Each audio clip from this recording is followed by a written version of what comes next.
ज़्यादा पूछना चाहिए, क्योंकि असाता ज़्यादा इन्हीं के उत्पन्न होती है।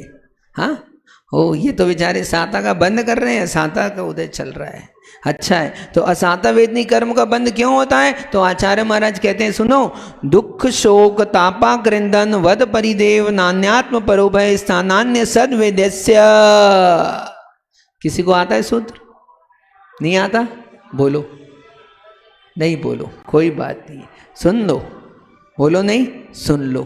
तुम लोग पाठ नहीं करते हो ना, इसलिए तुमको पता नहीं है। तत्वार शुद्ध का पाठ तो करना चाहिए, और कम से कम सुनो, रोज करो तो बहुत अच्छा है, नहीं तो महीने में एक बार करो। हाँ, और नहीं महीने में एक बार नहीं तो कम से कम पर्युषण पर्व में 10 दिन तो अवश्य करना चाहिए। क्यों? हाँ देखो, एक अच्छा रहस्य बताएं। फलम स्यादुपवासस्य भाषितम मुनि पुंगवै। क्या कहा? फलम स्यादुपवासस्य भाषितम मुनि पुंगवै। कौन कह रहा है? मुनि पुंगव। मुनियों में जो श्रेष्ठ हैं वो कह रहे हैं। क्या कह रहे हैं? ओहो, इस तत्वार सूत्र ग्रंथ का भक्ति पूर्वक उच्चारण करने से नितिन भाई खाते हुए भी एक उपवास का फल मिलता है। ओहो, रितेश सोच रहा अच्छी बात बताई महाराज, अब तो अपने को उपवास करने की पेड़ा उपवास करने की जरूरत नहीं है। क्या करो, उपवास का फल तो मिल जाएगा। ओहो, सही है, मिल जाएगा। अर्थात एक उपवास करने से जितनी कर्म की निर्जरा होती है, ऐसे भाव सहित उस तत्वार शुद्ध के उच्चारण मात्र से आपके लिए उतनी कर्म की निर्जरा होती है। मोक्ष का, मोक्ष मार्ग का जिसमें उपदेश है, 7 तत्व का जिसमें उपदेश है, ऐसा वह तत्वार सूत्र ग्रंथ है। तो उसी सूत्र ग्रंथ में आचार्य महाराज ने छठा हुआ अध्याय, कौन सा अध्याय कहा था ना आपसे? छठे हुए लोगों के लिए। हाँ, तुम लोग नहीं हो छठे हुए? अरे हाँ, छठे हुए तो हो। अरे देखो, कितने सारे संसार के जीव हैं, कितने सारे पाप कार्य में कहाँ कहाँ लोग लगे हुए हैं, और तुम यहाँ पर बैठ करके जिनवाणी सुन रहे हो, तुम ही तो छठे हुए हो। ओहो, तुम किसना अर्थ लगाते हो, कैसा अर्थ लगाते हो? हाँ, तुमने दूसरा अर्थ लगाया है क्या? हाँ, वो छठे छठाए आते हैं ना बाजार में। ओहो, छठ 2 प्रकार से छठा है, एक छाट के लाए कि नहीं, और एक छट गया है। क्या? अच्छा अच्छा छाट लिया तो बचा हुआ क्या है? छटा हुआ है, जबकि छाटा कौन है? ओहो, ऐसा व्यवहार है, लोक में चलता है, बोला जाता है। तो ऐसे ही ये छठा हुआ अध्याय, इसमें आचार्य महाराज बता रहे हैं, दुख करने से, दुखी होने से क्या क्या होता है? असाता वेदनी कर्म का आश्रय होता है जीव को। दुख से, शोक से, ताप से, आक्रंदन से, परिदेव से, किसके लिए? स्वयं करना या दूसरे को कराना? क्या? स्वयं, दूसरे को, या फिर उभय। कहा ना, आत्म परोभय। आत्म यानी स्वयं के लिए, पर यानी दूसरे के लिए, उभय यानी दोनों में, अपने में भी दुख उत्पन्न करना। तुम दूसरे को तो दुखी नहीं कर रहे हैं, लेकिन तुम स्वयं क्या हो रहे हो? दुखी हो रहे हो, ऐसे मुंह बना के बैठे हो। क्या? कैसे हो रहे हो? स्वयं क्या हो रहे हो? दुखी हो रहे हो। क्या होगा बताओ? ओ, तुमको पता नहीं है? तुम बोले हमने तो किसी का कुछ बिगाड़ा ही नहीं, हमने तो किसी का कुछ किया ही नहीं। अरे किसी का क्या नहीं बिगाड़ा, तुमने अपना ही बिगाड़ किया है। क्यों? तुम दुखी क्यों बैठे हो? क्यों हो रहे हो दुखी? ये दुखी होने से क्या होता है? तुमने स्वयं ही असाता को निमंत्रण दिया है। जो ज़्यादा दुखी रहता है, नियम से थोड़े समय में, अभी तो स्वस्थ था ना, थोड़े समय बैठ के देखो आप, 1 हफ्ते तक दुखी हो जाओ, अगले हफ्ते बीमार हो जाओगे तुम। हो, असाता वेदनी कर्म। दुखी व्यक्ति क्या करता है? असाता वेदनी कर्म का आश्रय करता है। ओ, और वो असाता वेदनी कर्म के नियोग से फिर क्या? फिर कष्ट भोगता है। इसलिए आचार्य महाराज कह रहे हैं, दुख हो, किसी भी प्रकार का दुख क्यों ना हो, सहज दुख क्या है? भूख लग रही है, भूख तो नहीं लग रही तुम लोगों को? ओ उपवास वाले, आज संभल के रहना, आज तीसरा दिन है। क्यों? तीसरे दिन परीक्षा की घड़ी रहती है। हाँ, क्या उपवास करते हैं ना, पहले दिन तो सहज हो गया, दूसरे दिन भी मन हुआ तो कर लिया, अब तीसरे दिन परीक्षा की घड़ी है। 3 दिन का होगा उपवास, तुम्हारा हो सकता है अच्छे से हो जाए। अब घर वाले प्रेशर करेंगे 3 दिन तो हो, क्योंकि 3 5 रहता है ऐसा, तो 3 हो गया, चलो 3 हो गया, पारना कर लो। लोग प्रेशर करेंगे, तुम्हारे सामने पकवान ला के रख देंगे, अच्छी खुशबू आएगी, ऐसे लाइट आ गई था ऐसे खुशबू आ जाएगी। हाँ, और तुम सोचोगे क्या, तुम्हारी दिमाग की बत्ती फिर वहां जल गई तो, है ना, क्या होगा? इसलिए तीसरा दिन परीक्षा का है, समझ लो। आज तुम्हारी परीक्षा होगी, परीक्षा कह दिया तो घबराना मत, है ना, शांति से धर्म के साथ चलते जाओ, आगे बढ़ते जाओ धीरे धीरे। कहाँ तक? कीजिए शक्ति प्रमाण, इसका ध्यान रखना, है ना। तो हम कह रहे थे दुख, भूख लग रही क्या? बोलो ना जल्दी से। हाँ, देखो मायाचारी, है ना, ऐसी होती मायाचारी, पकड़ में नहीं आती अपने को नहीं पता चला, लेकिन क्या हुआ? ये इसके लिए क्या चाहिए? कितना अभ्यास चाहिए सरलता के लिए। अपने जीवन में इतनी मायाचारी है, अपने को पता ही नहीं चलता अपन कब मायाचारी कर गए। इसको कहते हैं क्या? भूख तो लगी है महाराज, छोड़ दो जल्दी, चाय बनाए, उकाली बनाए, जो पीना है पी ले, जल्दी से जाए। हाँ, लेकिन क्या कह रहा है? तो ये कह रहा हूं, सुनो, क्षुधा सहज दुख। कौन सा दुख? सहज दुख होता है ना। क्षुधा तृषा से उत्पन्न पीड़ा, काम क्रोध के भाव से उत्पन्न स्त्री सेवन की अभिलाषा और उसके चिंतन से उत्पन्न दुख, ये सहज दुख है। शरीर मिला है तो क्षुधा की वेदना भी मिली है। क्या इनको भूख नहीं लगती क्या? 1-2 दिन तो क्षुधा सताती है, तीसरे दिन भी थोड़ी थोड़ी लगेगी, लेकिन कल से तुमको भूख नहीं लगेगी, चिंता नहीं करना। हाँ, क्या होता है? जठराग्नि अपने आप, हमारे शरीर में बायोलॉजिकल क्लॉक होता है ना, तो जैसे ही समय होता है दिन भर तो ठीक रहेगा, जैसे ही भोजन का टाइम आएगा ना, कुछ अजीब सा होता है अंदर में। क्या होता है? कुछ होता है। हाँ, क्या होता है? नहीं किया, उपवास किया था ना नितिन, एक दिन किया था ना पंचमी को, तो नहीं किया, अरे पहले किया होगा कभी तो क्या होता है? सुबह से काम में लगा है, पता नहीं है, लेकिन जैसे ही भोजन का टाइम होता है तो योगेश भाई कुछ होता है। बोले महाराज पहले कभी नहीं किया था, आपके कहने से कर लिया उपवास, लेकिन अब कभी नहीं करूँगा। ऐसा तो नहीं है? नहीं, अच्छा लगा है। उपवास अच्छा होता है। क्या? शरीर में विभिन्न प्रकार के हम नियमित रूप से भोजन करते हैं, उसमें थोड़ा थोड़ा जहर जमा हो जाता है हमारे अंतरंग में, तो वो जहर कैसे निकलता है अमित? हाँ, वो सब उपवास के द्वारा निकलता है, डिटॉक्सिन का काम करता है ये। इसलिए उपवास को तो ये आयुर्वेदाचार्य कोई बैठा है क्या? वो उनसे पूछो, क्या लंघनम सर्व औषधि, आयुर्वेद में भी कहा जाता है। क्या करते हैं सबसे पहले राठौर जी? कोई भी हो, बीमार हो, तो सबसे पहले क्या करो? तुम एक उपवास कर लो। क्यों? वो लंघन जो है ना, वो औषधि है।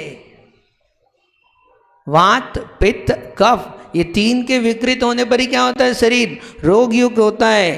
तो उपवास करने से क्या होता है? ये तीनों का साम्य होता है, सरलता आ जाती तीनों में। किसमें सरलता आती है? तीनों समान हो जाते हैं, वात पित्त और कफ, ऐसा है। तो मूल बात कह रहा था, सहज दुख है। दुख के कारण क्या होता है? सातवेदनी कर्म का आश्रय होता है, कहा ना। तो दुख यानी कौन सा? पहले नंबर में सहज दुख। सहज दुख कौन सा? जो भूख उत्पन्न हुई है, जो प्यास लगती है, जो काम क्रोध आदि मन में विकार होते हैं, इनको सहज कह रहे हैं। क्यों? ये शरीर प्राप्त हुआ है पर्याय जन्य अवस्था में, ये तो तुमको अवश्य ही मिलेंगे, ये किसी ने दिए नहीं है। दुख क्षुधा किसने दी तुमको? ये तो शरीर मिला ना, पूर्व कर्मजन्य अवस्था है, इसलिए इसको सहज दुख के अंतर्गत कह रहे हैं। सहज का मतलब वो वाला सहज स्वभाव वाला नहीं मानना, ये पर्याय की प्रत्यय सत्य रूप सहज, कि शरीर मिला है तो इसलिए तुमको क्या? पेट हाँ, पेट मिला कि नहीं? ओहो, इतना अच्छा होता, पेट नहीं होता तो? हाँ, ओहो, रेड्डी मामा पेट नहीं होता तो भी चल जाता, लेकिन वो मन का पेट है ना, पेट तो भर जाता है लेकिन पेटी नहीं भरती है। तो ये क्षुधा का दुख ये सहज दुख है, तृषा का दुख ये सहज दुख है। और इस दुख के कारण भी यदि आप दुखी होते हो तो, अब तो भूख तो लगी रही है, लेकिन तुमने अरे भूख लग रही, भूख लग रही, भूख लग रही, बार बार चिंतन करो, ऐसे विचार करो तो क्या हो, वो बच्चे लोग बेचारे ने शाम के सुबह से शाम तक का उपवास किया। अब बच्चा है वो तो बेचारे लगेगी तो भूख, तो उसने बोला भूख लग रही है, तो इन माताओं को उनका उपवास साधना चाहिए था, तो इन्होंने बोला हाँ भूख तो लग रही है, अब तूने मन बना लिया है, ले खा ले।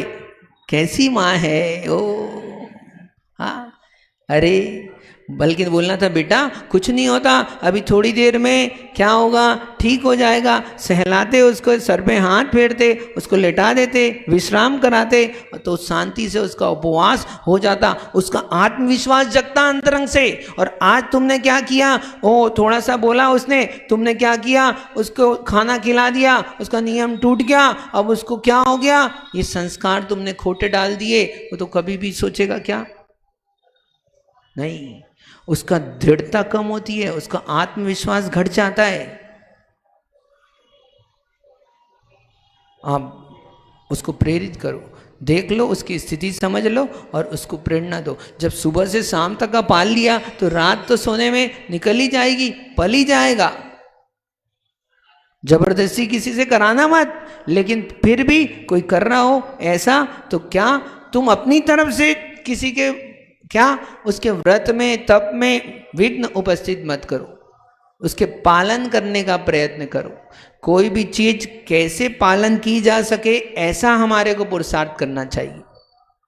क्या जिस प्रकार शास्त्र में लिखी हुई बात हम क्या करते हैं, वो कैसे सिद्ध होती है इसको करने का प्रयत्न करता है। अच्छा वक्ता है जो जिन आगम का ज्ञाता है वो क्या करता है, आचार्यों की पूर्वाचार्यों की बात है ना तो उसको पुष्ट करने का कार्य करता है, ना कि ओ खंडित नहीं, यहाँ कुछ अलग है वहां कुछ अलग नहीं, कैसे सामंजस्य बैठे, कैसे पुष्ट हो, ये बात होती है।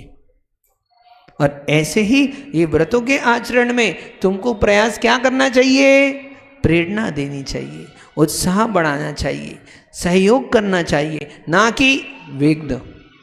ओ आओ, तो कह रहे थे ये सहज दुख है, समय तो हो रहा है अपना, सुनो। दूसरा है दोषज दुख, अभी जो कह रहे थे कौन सा, दोषज दुख, दोष उत्पन्न हुआ, कौन सा दोष, वात पित्त और कफ शरीर में रहते हैं, इनका अनुपात यथा योग्य रहना स्वास्थ्य है, और इनका अनुपात बिगड़ता है तो अस्वस्थता आती है, और अस्वस्थता के कारण से क्या होता है, दुख उत्पन्न होता है।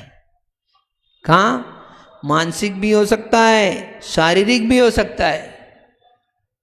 हाँ हो, इनकी मात्रा में हीनाधिकता होना रोग है, और जिस समय में ये कुपित होते हैं, विकृत होते हैं, उस समय शरीर इंद्रियां सब क्या होती है, अस्त व्यस्त हो जाती है। वात बढ़ जाए तो हो, कभी वात इतना बढ़ जाए कि आदमी का क्या होता है, मस्तिष्क का असंतुलन हो जाता है, बिगड़ जाता है। देखा नहीं किसी को बड़बड़ाते रहता है, बड़बड़ाते रहता है, कहीं देखा कभी बाजार में कोई पागल है, एक ही बात बोल रहा है, बोल रहा है, बोल रहा है, बोल रहा है, क्यों हो गया, तो ये भी क्या है, दुख है। कौन सा दुख है, दोषज दुख, दोष के कारण से उत्पन्न हुआ दुख है। किसका दोष, वात पित्त कफ का दोष, ऐसा है। एक है आगंतुक दुख, कौन सा, ओ इतनी बारिश हो गई, अतिवृष्टि, क्या हो गया, सब कुछ नष्ट हो गया, देखो घर नष्ट हो गए, किसी का खेत बह गया है, किसी की फसलें नष्ट हो गई है, कहीं पानी इतना भर गया है कि सब कुछ नष्ट हो गया है। तो ये क्या है, ऐसे वर्षा से, शीत से, उष्ण से आदि ऋतुओं के उत्पन्न होने पर, अतिवृष्टि अनावृष्टि से, आकस्मिक घटनाओं के घटने से जो दुख उत्पन्न होता है, ये है क्या, आगंतुक दुख। और एक है मानसिक दुख, सबसे खतरनाक। पैसा है कि नहीं है, बहुत है, घर में सब कुछ है कि नहीं है, लेकिन फिर किस बात का दुख है? कुछ सोच के रखा है ना मन में, वो कार्य नहीं हो रहा है। तो उससे क्या होता है, अंतरंगी मन ही मन में क्या होता है, वो दुख बढ़ता जाता है, बढ़ता जाता है। और मानसिक दुख भी तुमने रखा है ना, तो इससे क्या होता है, असाता वेदनी कर्म का आश्रय होता है। कुछ नहीं है, सब कुछ अच्छा होने पर भी तुमने ही असाता को निमंत्रण दिया। क्या किया? ओहो, कभी भी सुनो, व्याधि पहले नहीं होती है। नितिन नोट कर लो, क्या कभी भी व्याधि पहले नहीं होती? इन माताओं से पूछो, सुना है हमने बचपन में आदि व्याधि, क्या सुना? तो आदि क्या है? व्याधि तो शरीर खराब हो गया, बीमारी हो गई तो व्याधि हो गई, व्याधि हो गई यानी रोग हो गया। आदि क्या है? ओ, ये जो मानसिक संताप है ना, ये मानसिक दुख, इसका नाम है आधि। तो पहले होता है आधि, फिर होती है व्याधि। तुमने सोच लिया, ओ यहां कुछ मत हो जाए, यहां कुछ मत हो जाए, यहां कुछ मत हो जाए, यहां कुछ मत हो जाए, निरंतर सोचते जाओ, फिर देखो क्या होता है। कैंसर क्यों होता है? कैंसर होने का एक कारण ये भी है कि व्यक्ति निरंतर उस बात के चिंतन से, मानसिक विकृति के कारण से अपने ही भीतर कैंसर को जन्म दे देता है। ये मानसिक, तो मानसिक दुख भी, इसलिए ज्यादा नहीं सोचो किसी के बारे में। हाँ, हम लोग तो इतना सोचते हैं, ओ क्या सोच रहे हैं, क्यों क्या सोच रहे हो? हाँ, ओ जो चल रहा है उसको देखो, सोचो, कोई किसी के मन में घुस करके मत सोचो तुम। हाँ, ओ आजकल तो सबसे बड़ी यही परेशानी है, क्या है, वो क्या सोचेगा, और उसके सोच के चलते हैं तुम। वो उसके पास टाइम नहीं है, उसके पास फुर्सत नहीं है, उसके पास काम इतना है, वो सोच नहीं रहा है, लेकिन तुम ही ने सोच लिया क्या, ओहो वो ऐसा सोचेगा तो तुम सोच सोच करके क्या हो रहे हो, स्वयं दुखी हो रहे हो, असाता कर्म को निमंत्रण दे रहे हो। ये दुख है, दुखी होने से दुख बढ़ता है। क्या कह रहे हैं, क्यों बढ़ता है? ये लॉजिक सिद्धांत है, ये ऐसा नहीं है, ये सिद्धांत है। क्या कि तुम बार बार निरंतर दुखी होते हो, तो उस दुख के कारण से तुम क्या करते हो, असाता कर्म को निमंत्रण देते हो। और असाता वेदनी कर्म तुमने संचय किया, तो वो उदय में आएगा कि नहीं आएगा? बोलो ना, सुन रहे हो कि नहीं? आएगा, नियम से उदय में आता है। इसलिए ज्यादा दुखी नहीं होना। दुख का आना अलग बात है और दुखी होना अलग बात है। ऐसा कौन है जिसके जीवन में दुख नहीं आता, लेकिन ऐसा कौन है जो दुखी नहीं होता?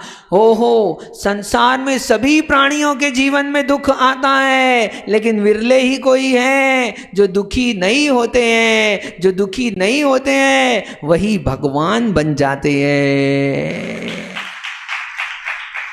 भगवान बन जाते हैं। अभी से अभ्यास करो, प्रयत्न करो, पुरुषार्थ करो। क्या है, हाँ, तुम्हारे जीवन में कौन कष्ट है पूछो।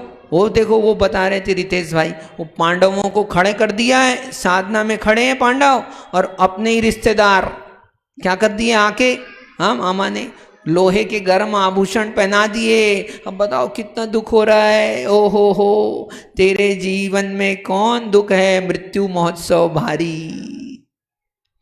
हाँ, तुम्हारे को इतना कष्ट है कि नहीं है? बोलो ना। ओहो, पति ने जंगल में छोड़ दिया, कहाँ छोड़ दिया? बोलो अमित, कहाँ छोड़ दिया? अरे सुमति धाम में नहीं, अरे कहाँ, वियवान जंगल में, और वो भी कब? गर्भवती अवस्था में छोड़ दिया। बोलो कितना दुख है। ओ, दुख है कि नहीं? हाँ हो, लेकिन कितना दुखी है। दुख कितना है ये मायने नहीं रखता है, तुम कितने दुखी हो ये मायने रखता है। दुख कम भी हो सकता है।